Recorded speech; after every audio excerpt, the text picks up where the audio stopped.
ঈশিতা খুনের ঘটনায় এক সপ্তাহের মাথায় গ্রেপ্তার হলো মূল অভিযুক্ত দেশরাজ সিং। উত্তরপ্রদেশ থেকে তাকে গ্রেপ্তার করে কৃষ্ণনগর পুলিশ জেলার বিশেষ দল। ট্রানজিট রিমান্ডে তাকে কৃষ্ণনগর নিয়ে আসা হয়েছে।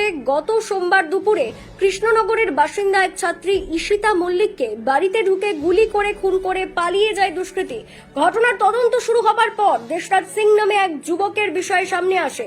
দেশরাজের সঙ্গে একসময় সম্পর্ক থাকলেও পরে ওই তরুণী সম্পর্ক ছেড়ে বেরিয়ে আসতে চাইছিল। আদতে উত্তরপ্রদেশের বাসিন্দা দেশরাজ খুন করে উত্তরপ্রদেশে পালিয়ে গিয়েছে বলে সন্দেহ ছিল তদন্তকারীদের। উত্তরপ্রদেশে পাড়ি দেয় কৃষ্ণনগর পুলিশের একটি দল। অবশেষে সেখান থেকে গ্রেপ্তার হলো দেশরাজ সিং। এর আগে শনিবারই দেশরাজের মামা কুলদীপ সিংকে গুজরাট থেকে গ্রেপ্তার করে কৃষ্ণনগর পুলিশ। দেশরাজের বিরুদ্ধে ঈশিতাকে গুলি করে খুন করার অভিযোগ রয়েছে।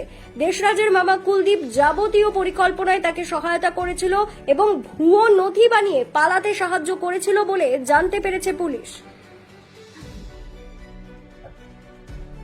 গত মানডে আমাদের এখানে টাউনে একটা মার্ডার হয়েছিল। ঈশিতা মল্লিক বলে একটা 18-year-old গার্ল, ওনাকে বাড়িতে ঢুকে মার্ডার করা হয়েছিল। তো ওটাতে মেইন আসামি ছিল দেশরাজ সিং।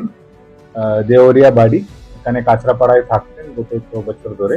উনি ক্রাইম করার পরে এখান থেকে পালিয়ে গিয়েছিল। আমরা ওনাকে গতদিন বিকেলে নৌটানবা থানা, মহারাজগঞ্জ ডিস্ট্রিক্ট, উত্তরপ্রদেশে নেপাল বর্ডার থেকে অ্যারেস্ট করেছে।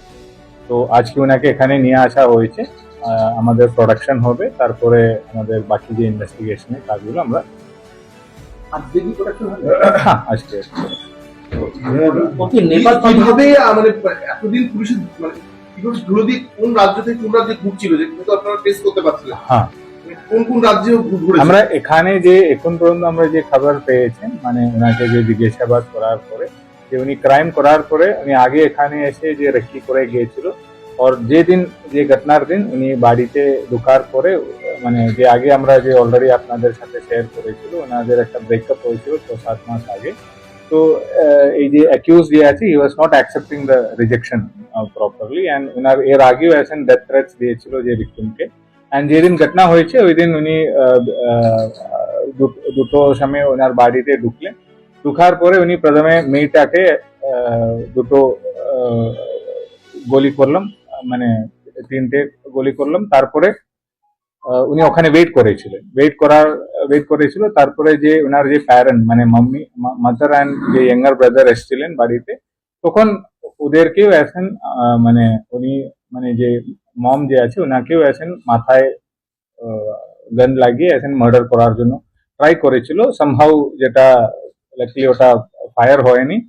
তারপরে উনি ওখান থেকে পালিয়ে মানে এখান থেকে ট্রেন ধরে নেহাটি, তারপরে ওখান থেকে হাওড়া থেকে ডুন এক্সপ্রেস করে উনি অযোধ্যা চলে গেছিল।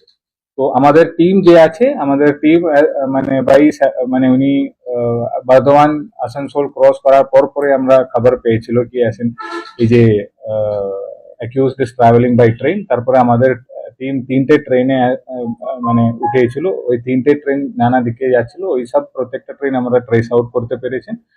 তারপরে ইভেন্চুয়ালি আমাদের যে একটা টিম পরের দিনই আছেন দেওরিয়া, ওনাদের বাড়িতে পৌঁছে গেছিল। ওখানে অলরেডি ইনভেস্টিগেশন স্টার্ট করেছিল। তারপরে আমাদের